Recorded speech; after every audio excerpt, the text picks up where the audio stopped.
huge thing I love about specialty coffee is the friendships that you make with not only your customers being in store, but also between industry professionals in London, being such a hub for specialty coffee.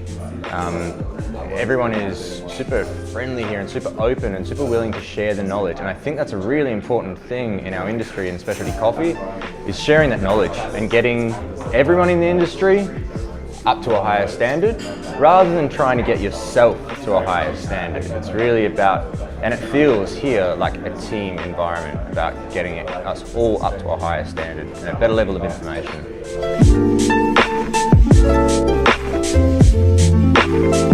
So I was last roasting on the Sunshine Coast in Queensland, where I believe it's currently hitting mid-40 in its temperatures, and we're hitting mid-4. So we're in very different environments here, but there's a much higher saturation of coffee professionals here. Not just roasters, but baristas, latte art champions, SCA trainers, World Coffee Events judges. There's a huge community here that allows us to share that information and does intertwine with each other's businesses to really help just push everyone further. There's very little arrogance in London here for the coffee scene, which is awesome to feel and awesome to be a part of. So St. Espresso as a company has been around nearly 4 years. We've been roasting for a little over a year now. When we first released a Burundi on Espresso, that was our first move. For me, I was starting to run out of time, which put a bit of pressure on me. And I was sitting down with a friend in Crete, going through a whole list of offerings from all up from Antwerp, from Austria, from within the UK, from different importers, seeing what everyone had that I could put on filter at the moment.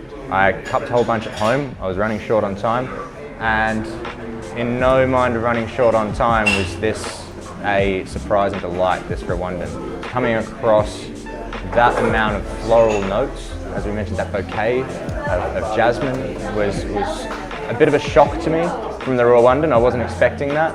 I was super balanced in the cup, even on the table that day. So I was really excited to, straight away, I was like, yep, that's it, that's the one.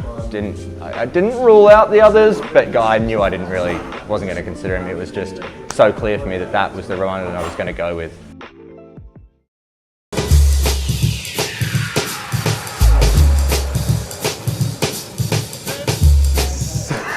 Good to see him in the background. So I'm going to give you my brew guide for this Rwandan Bushoki. It's a wash process, and it's actually the first one we've had on filter. So first, I use 22 grams in. So once I've poured that into a preheated vessel, give it a little tap, flatten the bed. With 92-degree water, pour in to around 60 to 70, if you can get accurate enough, 66 grams. And I let that bloom for about 30 seconds. During the first 10 seconds, I'll stir, make sure all the grounds are extracting at the same time, everything's happening evenly. So first I'll do that.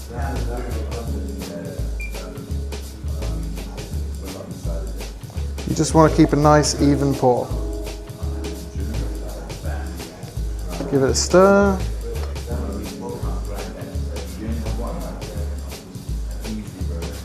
Don't need to be too aggressive, just gentle will do.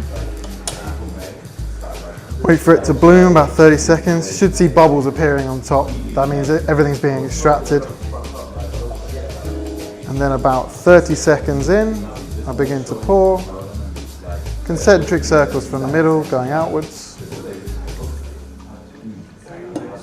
Give it a little tap, flatten the bed. And we want the drawdown to take around 3 minutes. And that will achieve some nice florals on the nose. And then in the cup you'll find it's a great tangerine acidity. That's the really thing that gets me in this coffee. We're used to having a lot of Ethiopians on filter, some naturals, wash processes. You get all of these florals, stone fruit kind of notes. What's interesting about the Rwandan is you get a nice orange acidity to it.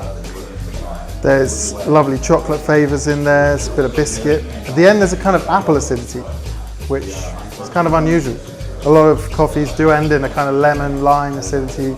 It's quite sour to the taste, but at the end it's quite a gentle apple, which is really nice. So finally I like to give my V60 is a little swirl. And that's generally because it brews in stages. You get all the acids first, and then later you'll get the more bitter compounds. And if you incorporate everything, that helps get a consistent taste. So let's try.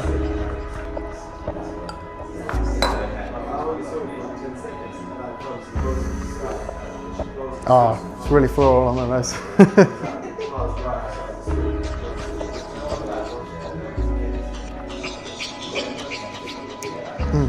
Super clean, orangey, bit of biscuit in there. Tastes great.